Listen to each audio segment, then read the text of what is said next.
there, welcome back to Beauty Bees. I'm Iris. I have not made a new releases video in a very long time. I think it's been close to a year actually.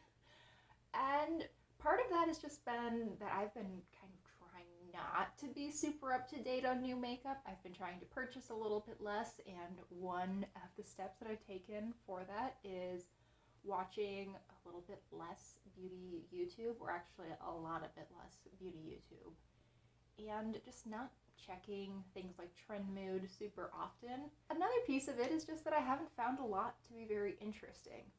But these 10 releases have really caught my eye. They've made me do a little bit of a double take, and so today we are looking at 10 recent being a very relative term because remember, I haven't made a similar video in a year, makeup releases that I am very interested in.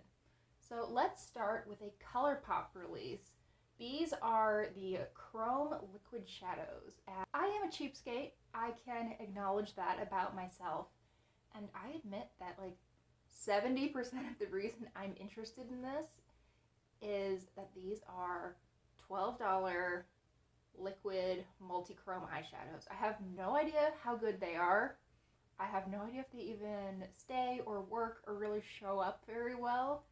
But the fact that these are $12 and then, you know, it's ColourPop, so likely you could get them at 30% off during a sale or use a $3.50 off 15 coupon at Ulta.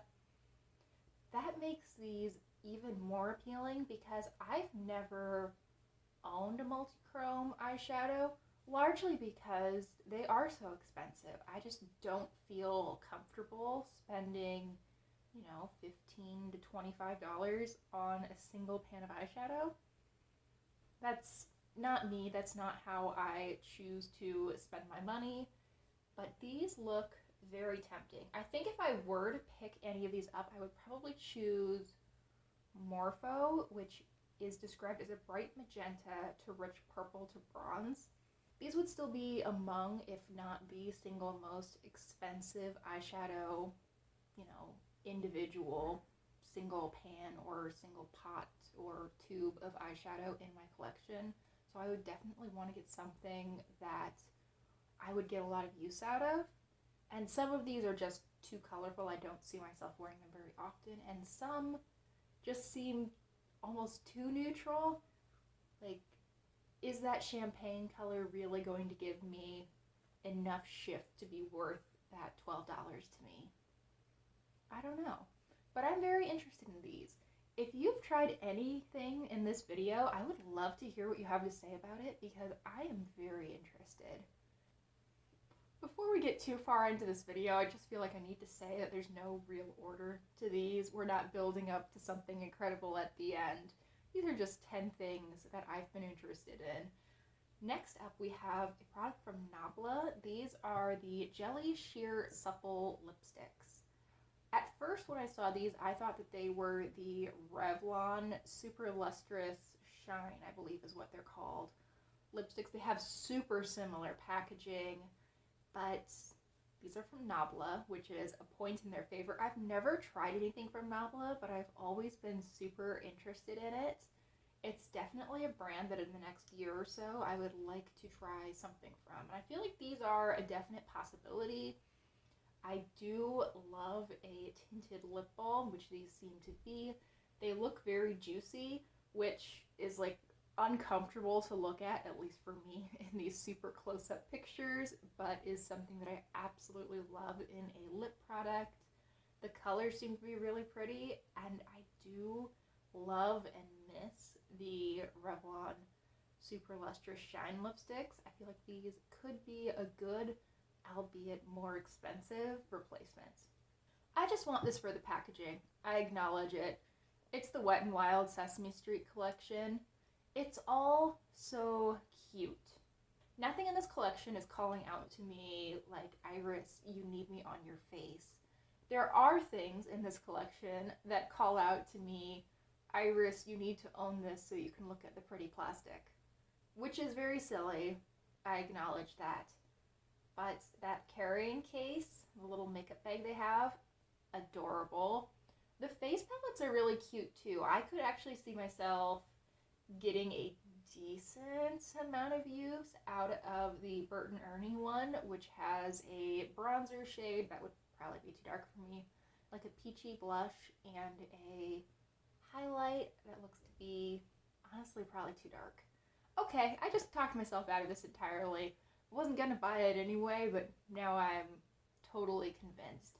A lot of what had really tempted me with this collection was, again, the price point.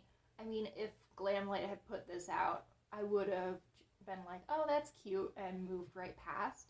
But because I knew that a lot of these items were probably going to be between like $3 and $8, I was really interested. But because this is so much more affordable, I did kind of consider purchasing one of the 3-pan face palettes or the Count lip gloss. It's not that the Count lip gloss was a particularly pretty item, it just has the Count on it, and he's a vampire, which I've read Dracula like 15 times at least, all the way through. It's a great book. Highly recommend. And I went to grad school for statistics. Like, the Count is everything I love rolled up into an adorable Muppet. Anyway, I'm not going to buy it. I don't need it. And honestly, it's from Wet n Wild, so if I used it, the packaging would probably rub off, and I would be very sad to see the Count go. Next up, we have a lipstick formula that is currently sitting in my cart at Sephora, and I have not allowed myself to press checkout yet. These are the Afterglow Sensual Shine Hydrating Lipsticks from NARS. Now, I have currently 3 of the NARS Afterglow lip balms, but I've panned in the past 1 full size and at least 2 minis. I love that formula. I think they are so pretty. They're hydrating, they're sheer, and these look to be something similar, but in a long, skinny lipstick format, which is my favorite. I don't know why that calls to me, but I love products that are in this longer, like thinner crayon. It's in the pretty shiny NARS packaging. I want this. I think the shade that I currently have in my cart is On Edge, which looks to be a little bit deeper and a little bit more coral than Orgasm is. I was considering getting Orgasm because something in my brain, when I see a new product of NARS Orgasm, there's like 3 demons that talk at the same time, and one says, "It's so flattering. You love that color. You'll get so much use out of it." Just like all together at the same time. But I shouldn't, because I already have a lipstick in NARS Orgasm, and I do enjoy it. But I don't need another one. Anyway, if there is one item in this video that I am fairly certain will at some point come home with me, it's this one. I really want this. This product would have come home with me if I could have ever found it. These are from MAC, and they are the Valentine's Collection Glow Play lip balms. I've been interested in the MAC Glow Play lip balms for quite a while. They are a little bit more cost effective than the NARS ones. Not a lot. I want to say these are like $6 or $7 cheaper, but you know, $6 or $7 is nice. And I thought the packaging on these with the little metallic pink hearts was so cute. I just never found these. Like, I was checking Macy's, MAC, and Sephora, all 3 of those, semi-regularly from, I don't know, early January through a week or 2 after Valentine's Day, and I never saw them. I don't know if these were maybe an exclusive for another part of the world, or if they just sold out super fast, so I didn't see them, but I was really disappointed. I mean, I guess that saved me $26 or something, so I probably shouldn't complain.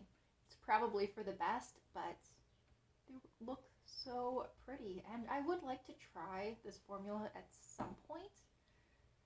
But, I mean, if I have the option to, I would really like to get a pretty piece of packaging rather than the standard MAC packaging. So I'll kind of have my eye out for some other limited edition drop in the future. This next item I know I'm never going to purchase. This is from Givenchy, and it is the Fall 2023 collection. Wait. Oh, this was a sneak peek. It was posted a couple of months ago, I believe. Or a month ago, June 19th. But this is a very purple collection. There's a lilac lipstick, there's like a mauvey rose lipstick, and then like a true mauve. It looks so pretty. I mostly just like the packaging, I'm pretty sure. I really like this lilac and silver packaging. I wouldn't purchase it because I know it's going to be way too expensive, and I don't know if this particular line has it. It looks like probably not.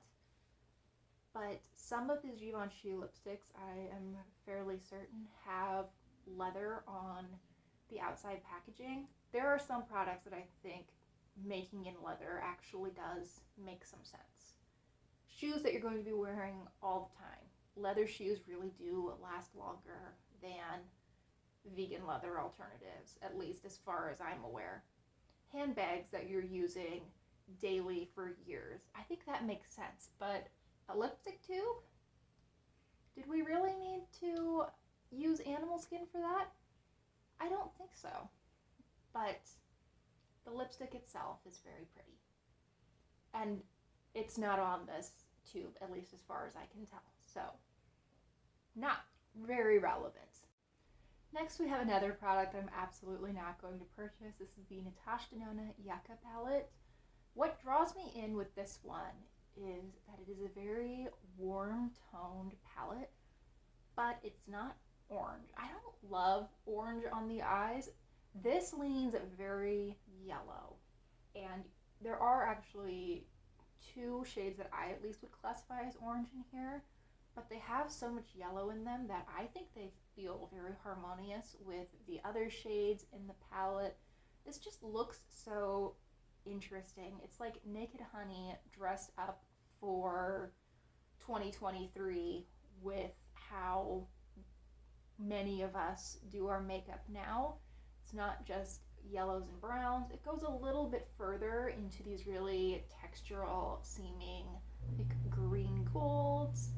The teal looks beautiful.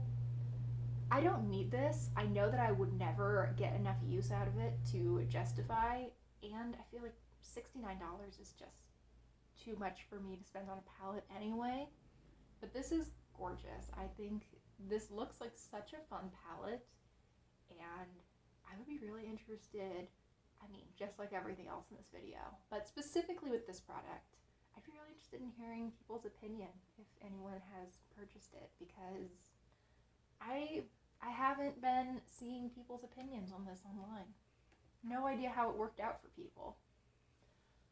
Okay, so the NARS Demons are back again. These are liquid blushes. They are in like the doe foot applicator style. They look really cute. Again, shiny NARS packaging. It comes in the shade Orgasm because NARS doesn't know how to stop themselves. I don't need it, but I want it. Do I own the NARS Orgasm blush already? Yes. Do I use it consistently? Not really. Why do I want a liquid version? I use powder blush almost every single day. I use liquid blush like twice a week tops. But I still want it. Explain. I have no explanation.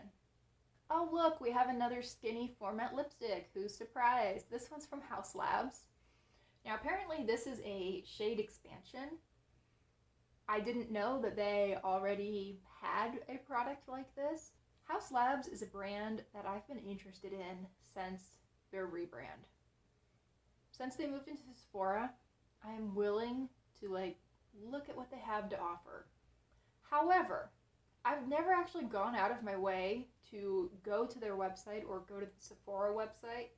I don't even know if they have them in my Sephora store. I've never actually checked out what they have. I just passively see what they're doing when it comes across my social media feed. But these look really cute. I like the stylus style applicator that tapers towards the end. I feel like that looks really neat. These look like a more expensive version of the Maybelline Superstay ink crayons, which I love. And I don't know why I want a more expensive version of a product that I already like. That seems like a really good argument against purchasing it. But for some reason, these draw me in. I'm not going to buy these because these are $22 each, and I have a lipstick formula that's similar seeming that I am perfectly happy with, that I can often get for like $9. But they are pretty. I have to give Lady Gaga that. Next up is a whole collection again, and this is from ColourPop. It's their Alice in Wonderland collab. Oh my goodness, the palette is so pretty. I don't really care for the super dark shade, but the other shades in the palette are just so perfectly springtime. They're really the type of shades that I like to wear year round. They're just lovely. So soft, so pretty, a little bit on the cool toned side, but not so much that I think it would look bad on someone who had really warm undertones. Just looks so pretty. And one thing that helped me stay away from this is that the palette doesn't have a mirror, even though I think it's like $24 or something. And the pans are square. I don't mind square pans as a general rule, but I really do like mixing and matching between my different ColourPop palettes. And the fact that I couldn't do that with this has really bothered me. Also, I know that if I purchased this, then there would be nothing stopping me from getting the Small World palette, because one of the ways that I convinced myself I didn't need the Small World palette is that it also has half square pans, I think. Maybe it's 40% square pans in that one. But yeah, I don't need 2 more ColourPop palettes. It doesn't need to happen. However, the palette as well as the compact, that was the pocket watch, those were so cute. I think ColourPop did a really good job on this collection. I think it's one of the better IP collabs that they've done, especially recently. I lied at the beginning of the video. I said we weren't working towards anything, and we aren't working towards, you know, some amazing climax of an incredible product. We're working towards something that I have no idea why I want. This is a dishonorable mention. It's the 11th product in this video, and these are the Pop-Tarts palettes from Too Faced. I don't think that the IP collab was particularly well done. I don't think it was poorly done either. It's just very middle of the road. I'm not super drawn in by Too Faced.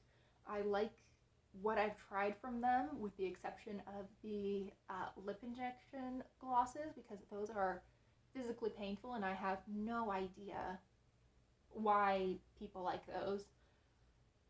The palettes themselves, kind of bland. I feel like Too Faced has put both of these palettes out multiple times before. So why do I keep looking at this? It's really cute to me, and I don't know why. It's like I can't point to any piece of this and say, this is why I like this palette. But I really like the look of that pink one.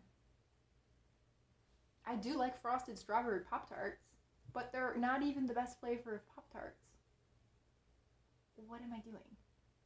That's a good question. Let's just leave it at that. What am I doing? And then we can get done with this video and move on with our lives. Thank you so much for watching my video today. I hope you enjoyed. If you did, consider liking and subscribing, and definitely let me know what you've been eyeing, because I can't be the only one who's been looking at this stupid Too Faced palette and low-key kind of wanting it. I don't even like this reddish pink eyeshadow very much. What's wrong with me? Okay, we're gonna end this. See you guys. Have a nice day.